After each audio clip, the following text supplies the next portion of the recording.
watching CBS 8 Mornings at 6.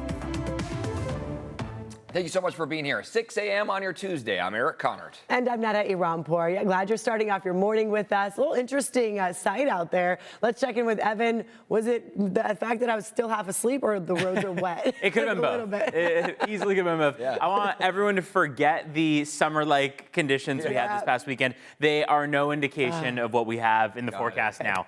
We've just done a complete 180. It's showery weather. It's windy weather. It's cloudy weather out there as we head through our Tuesday and likely for many mornings to come. You see those showers? Just a little bit of green. Across the city of San Diego, we recorded 5/100ths of an inch, so enough to wet the ground in many cases and need the windshield wipers pre-sunrise. Wind is picking up across the mountains and deserts. We're in the 40+ mile per hour range. Wind advisory in effect right now, and it's breezy really county-wide. Temperatures staying in the 60s for today. We should get a bit of afternoon sun the farther east you go. So coming up, we're going to talk about what the rest of the week looks like, and of course, that next chance for rain comes this weekend, so we'll have more details on that as well. Ned and Eric. We are following a developing story out of San Ysidro where San Diego police say a woman fell from the 3rd floor of a building. It happened just after 7 last night at San Ysidro Senior Village, right off San Ysidro Boulevard. The woman's condition is not known at this time. This is really all the information we have right now. We will update you as soon as we learn more. And we do have a warning this morning for those of you living in the South Bay. You should prepare for another possible surge in foul odors and pollution starting today. Mexico is set to begin working on a sewer line. CBS 8's Regina Yarita live in Imperial Beach with more on what people are being advised to do here. Regina. Yeah, good morning, Eric and Netta. That's right. And this is actually a line repair that Mexico is starting today, but it's going to take about a week to complete. However, as you mentioned, this could bring a stronger stench to the area and even more pollution to the South Bay communities. But just standing here, I can tell you it doesn't seem like any different than most days here in Imperial Beach. But as far as what the County Air Pollution Control District says, the repair is critical in preventing future catastrophic failures. By completing this line, though, it will help increase the Juana's wastewater infrastructure. So the line will help move untreated wastewater to both the South Bay Treatment Plant that's here in the U.S. and the San Antonio de los Buenos plant in Mexico. But unfortunately, while those repairs are taking place, it could bring even more pollution here. San Diego County is advising that residents follow certain steps to reduce the impact of the hydrogen sulfide odors. So you can do that by limiting outdoor activities if the smell begins to bother you. Officials also advise keeping doors and windows closed. Try using fans or portable air conditioning to increase circulation indoors. If you have an air purifier with a high efficiency particulate air filter, that can also help.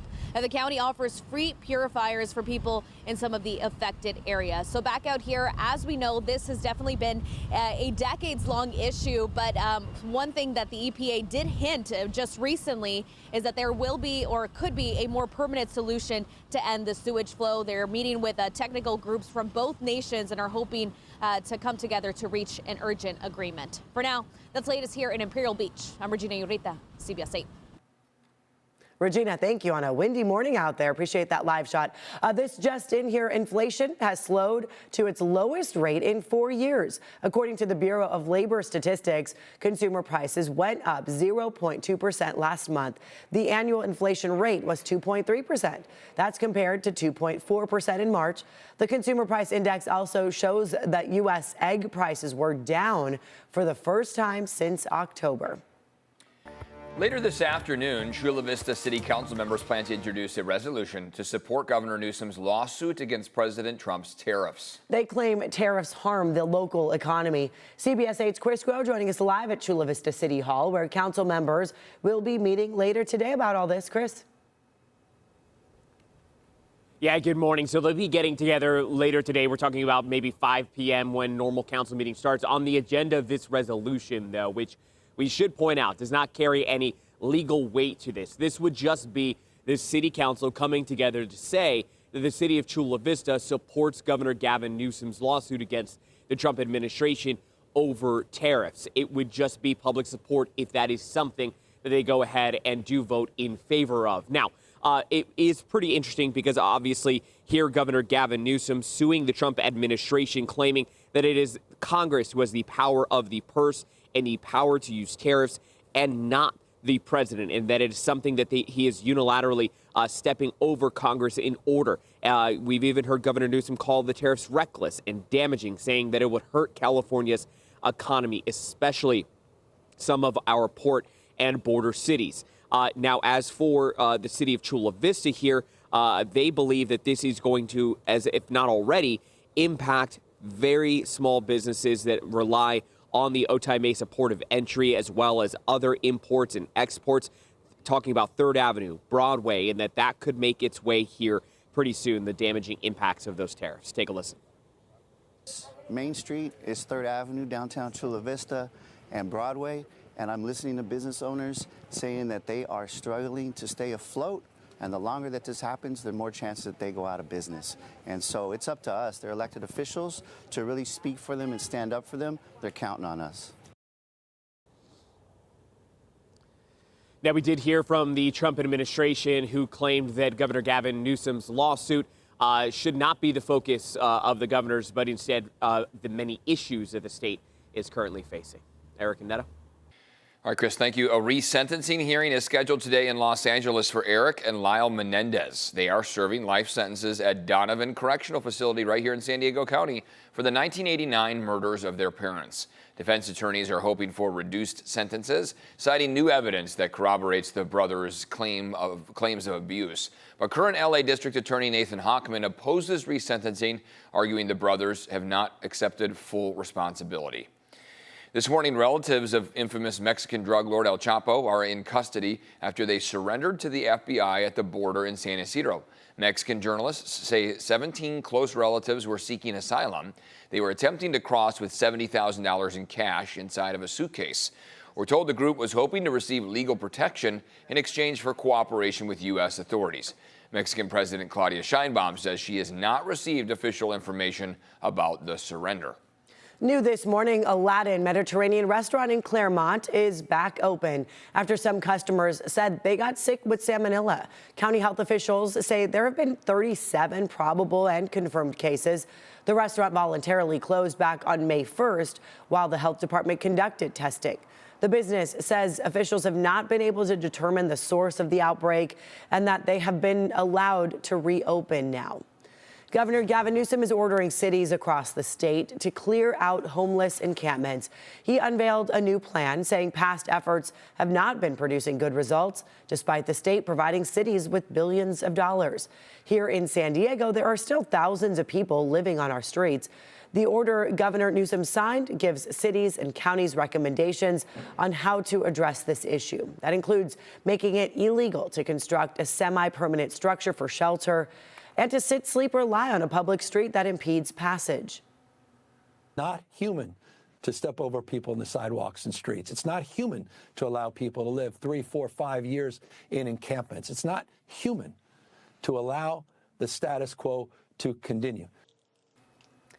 The governor also announced $3.3 billion in funding for communities across California to expand behavioral health housing and treatment options for mentally ill and homeless populations. A new lawsuit could put a halt to secession efforts in La Jolla. The San Diego City Council just agreed to sue the local agency formation commission over an alleged mishandling of collecting signatures. The county registrar of voters originally said the petition to secede had too many invalid signatures. The commission then allowed the petition to gather more signatures or correct the invalid ones. Mayor Todd Gloria says the decision to overrule the registrar was unfair and undermines public trust. Not that long ago, we had the really nice summer-like weekend, and here we Remember are just that? Yeah. chilly spring day out there. Yeah, exactly. May Gray back in full effect. I will say those clouds are already starting to break apart, so that's the plus side, is that forecast is already showing that by the time we get to 7, 8, 9 a.m., we should have partial cloud cover. There are going to be clouds that move back in through the afternoon stretch, especially right by the coast, keeping us in the 60s. Onshore flow, that wind is continuing to pick up, and that is all coming from the west. So that is cool air that's coming off of the coast, and that's keeping our coastal temperatures, our inland temperatures rather cold. I mean, our mountains are staying cold as well in the 50s. So this is a pretty decent departure from where we were just 3 days ago, making it to the 80s, 90s, and triple digits out there. Julian is one spot where wind speeds are very breezy. Wind gusts are at 46 miles per hour, sustained speeds in the upper 20s, continuing to hold on to that westerly gradient throughout the day as those winds die down, and that wind advisory then will expire tomorrow morning. Rain chances are at their highest today for the work week, and then as we get into the weekend, that chance climbs once again to about 25%. It's been moving up and down quite a bit. That means there's not a lot of confidence in our rain chances. We can't say with certainty what that's going to look like quite yet. I'd say, if anything, it will probably look a lot like today, which means pre-sunrise and right around sunrise, you'll expect some showers. And then already you can see the view from La Jolla facing west. We're seeing some clearing as we speak. Out the door, 52 in Ramona, 54 in Escondido, 58 in Carlsbad. Temperatures are not warming up much compared to where they are right now. We'll likely make it to the 60s and then call it a day. That's where we'll rest for the afternoon. Taking a look at traffic, there's actually quite a bit to take you to. This is a start to the morning that is a little busier than some previous mornings. Let's start with the left-hand side of your screen there. Midspan Coronado Bridge, you're down to the single digits in terms of your speeds. There's a crash on the Coronado Bridge westbound at Coronado Bridge Toll Plaza. So right getting into Coronado. Second thing to mention, right-hand side of the screen there, take a look at the backup on the northbound lanes of the 805. The right lane is blocked and the right-hand shoulder is blocked with a crash on the 805 northbound. This is right at the 15. Looks like you're expecting some stop-and-go traffic all the way through those northbound lanes, and CHP is on scene at both of these crashes, working to clear them before that 6 a.m. commute starts to really pick up out there. Let's take a look at your border wait times. San Ysidro Port of Entry, 100-minute wait right now. Otay Mesa Port of Entry, going to take you about 75 minutes.